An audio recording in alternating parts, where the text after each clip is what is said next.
Hi everybody, Dan Illman here with the DRFBets race of the day for Wednesday, April the 17th. It's race number 8 at Keeneland. We're going 1.5 miles on the turf. It is a non-winners of 2 other than allowance for our loyal race of the day viewers. We've got a nice deal. Money back for the race of the day promotion this month on DRFBets. Bet $7 to win on any horse in any race of the day in April, and if your horse runs second or third, you get your money back. Learn more at promos.drf.com. Let's meet this field of nice allowance runners getting set to run for an $83,000 purse in Wednesday's race of the day, and you can of course access free formulator past performances for this race on the race of the day event page at drf.com. Download them, handicap along with me. I'll take the field in post position order, beginning with the number 1 Crew Chief, and we're used to the great trainer Michael Maker claiming or taking horses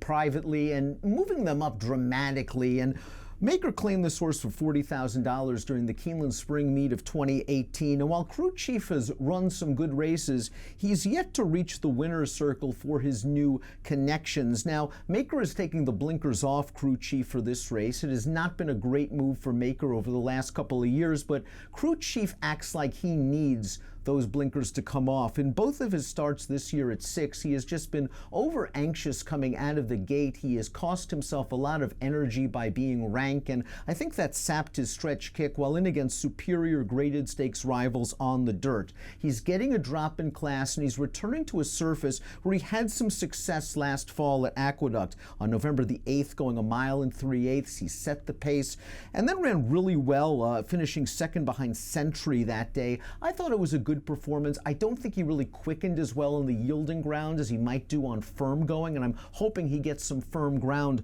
on Wednesday. His start prior on April the 6th, he again set a pressured pace down towards the inside and was no match for the 2 favorites, one of them breaking the rules. Looks like a stakes horse. Crew Chief with the blinkers off, I don't expect him to be going to the lead in this race. I think he can sit the pocket, and hopefully he'll relax this time around, switching back to Jose Ortiz. I'm expecting a good effort from Crew Chief.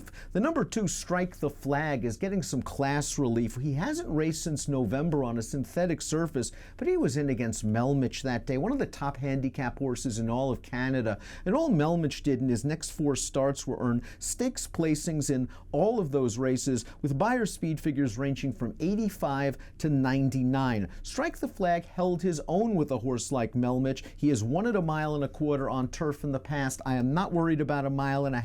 He is now in the capable hands of Neil Howard, but I wonder if he'll need a race off of the layoff, but he does fit very well at this class level. Let's take a look at the Timeform US pace projector for this race, because one of the interesting runners in here is expected to be up close, and that's the number 3 Local Hero, who was purchased at public auction last week for $50,000 by Shrewd Connections. It's Maker again, and Maker immediately stretches this horse out while switching surfaces to the turf. It's been a move that this barn has had great success with in the past, and the sire Hard Spun wins 27% of the time with his progeny at distances of 9.5 furlongs or greater. So there's a good chance that Local Hero might really appreciate stretching out in distance. Now, he is yet to win on turf, but he's run pretty well on the surface, and Local Hero can be close to the pace.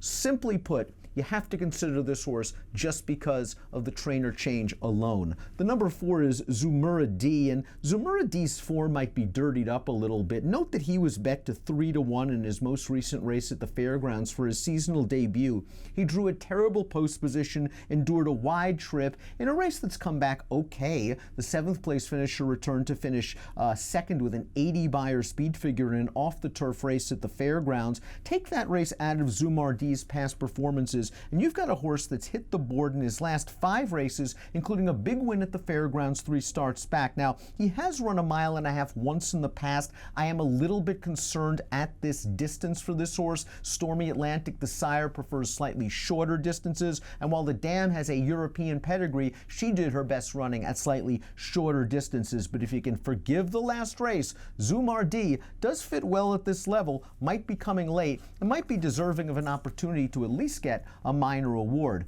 One horse that you won't worry about distance is the number 5, Camp Creek, and you see him hovering near the back of this Timeform US pace projector. He would really benefit if that red bar fast pace scenario works out. Last time out, Camp Creek was in for a 35 tag at Gulfstream Park. He didn't break very well. He passed a couple of tired horses.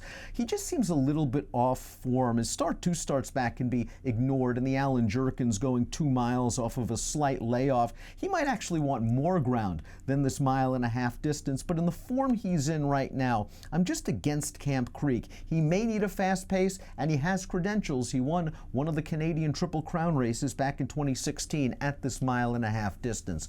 The number 6 is Motorette, and this horse is trying turf for the first time. He's by Midnight Lude, who connects with 8% of his first turf winners. The Dam was a Grade 3 stakes winner on the turf, so Motorette might really appreciate switching surfaces, and that Dam has also foaled one turf winner already. The problem is this horse just seems a little bit slow on dirt and synthetic, and is taking a gigantic hike in class from a conditioned $15,000 claimer to this salty allowance race. Plus, the 6 Motorette, you'll note, is up close to what could be a fast pace as he stretches out a half mile. This situation could just be too tough for the horse, but maybe when he drops in class, you can consider him for turf. The number 7 is Take That for Data, going out for trainer Brad Cox. And we know Brad Cox wins a high percentage of the time. 8-1 on the morning line. Luis Saez has the mount, and this horse just seems to be improving with each and every start. Most recently at the fairgrounds, he beat a couple of next out winners, one of them returning to win a non-winners of one other than on the dirt with an 81 Beyer speed figure. And Take That for Data, while he's never raced past 1 1/8 in his career, he has a half sibling that won at 1.5 miles on dirt, albeit against weaker competition in Puerto Rico. This horse has the right running style, and as we're going to see, he's got a great formulator fact. I mean, again, we're used to Brad Cox winning at a high percentage rate, but the number 7, Take That for Data, has a wonderful formulator fact. Over the past couple of years, with older last out winning turf routers making their 3rd start off a layoff of 45 days or greater, Cox is 8 for 11. With a $4.79 ROI. Take That for Data seems to be coming into this race the right way. He got a nice trip last time out to win, and I think he will get this additional distance. The 8 Nipawa is another stoutly bred Canadian who has already won at this distance, and I'm just looking at his most recent race as simply a prep for Mark Casse. For Nipawa to run 1 mile is like a middle distance horse returning off a long layoff in a sprint, using it as a springboard to a longer distance race. Nipawa, a horse that won the Breeders' Stakes in 2018 at 1.5 miles, returned off a lengthy layoff at 1 mile. He didn't break very well. It just wasn't a race that set up well for him. And now, with that race under his girth, he can be expected to improve as he stretches out to 1.5 miles. My main concern is the price. He's 3-1 on the morning line. It is a race where it's tough to make a morning line. I'm just not sure I would want to take a short price on Nipawa in a race that is so closely matched. I just don't see the edge that this horse has over the rest of the field. He does have a versatile running style. He can also be up close. Florent Giroux has plenty of options. The number 9 is Ektabar, who was in that 2-mile Alan Jerkins last time out, was dismissed at 55-1, ran off to a big early lead and paid the price. The blinkers come off here, trying to get this horse to settle down in the early portion of his races.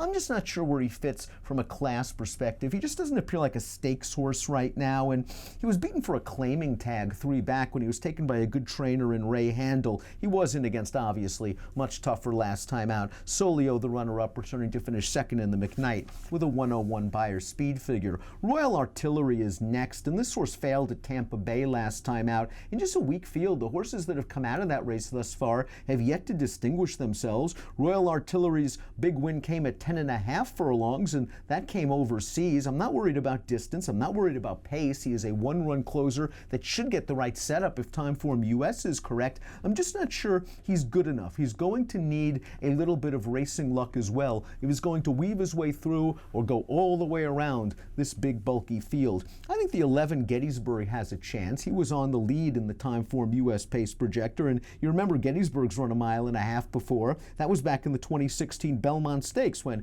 I think he was basically used as a rabbit and was there to set the pace.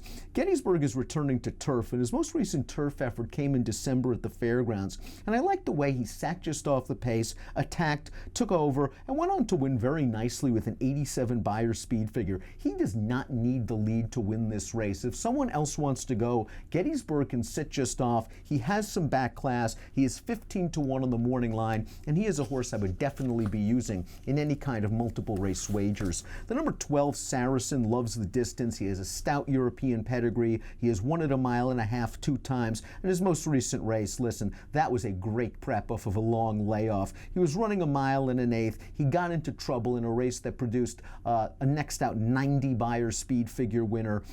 This is a horse that should definitely improve in his second start of the form cycle for Christophe Clement. He is 7 years old, however. He is 7-2 on the morning line. He draws an outside post position, and this is a horse that has tactical speed. This forces Joel Rosario's hand. If he tries to leave to establish position, he could be caught wide in the first of 3 turns. If he takes all the way back and tries to make one run, then he's at the mercy of race and pace luck. A contender to be sure, but again, not one that I would want to consider at too short of a price. Let's take a look at my top pick for race number 8 at Keeneland on Wednesday. I'm going to go with Crew Chief. I think he's going to work out a trip from the rail under Jose Ortiz. I think getting the blinkers off might allow him to relax. I'm hoping the turf can be firm for him, and maybe if he can sit a second flight trip while saving ground, he can come with a good run. But in any kind of multiple race wagers, I want to use 3 horses. The 1 Crew Chief, the 11 Gettysburg, who has shown that he can sit off of a solid pace and still keep going, and the 7 Take That for Data, who just has that otherworldly Brad Cox